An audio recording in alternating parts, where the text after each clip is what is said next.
लाडक्या बहिणींना good news. डिसेंबरच्या हप्त्याची तारीख अखेर समोर. महाराष्ट्र सरकारकडून लाडकी बहीण योजना सुरू करण्यात आली आहे. अंतरिम अर्थसंकल्पामध्ये लाडकी बहीण योजनेची घोषणा करण्यात आली. त्यानंतर लगेचच या योजनेची अंमलबजावणी सुद्धा झाली.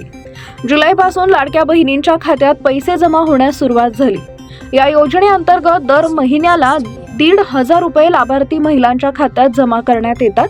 जुलैपासून महिलांच्या खात्यात पैसे जमा करण्यास सुरुवात झाली होती. जुलै, ऑगस्ट, सप्टेंबर, ऑक्टोबर आणि नोव्हेंबर असे 5 हप्ते महिलांच्या खात्यामध्ये जमा करण्यात आले. त्यानंतर राज्यात लागू झालेल्या विधानसभा निवडणुकीच्या आचारसंहितेमुळे ही योजना रखडली. मात्र पुन्हा एकदा आता आचारसंहिता संपताच हालचालींना वेग आलाय. डिसेंबरचे पैसे कधी मिळणार याकडे सर्वच लाडक्या बहिणींचं लक्ष लागलंय.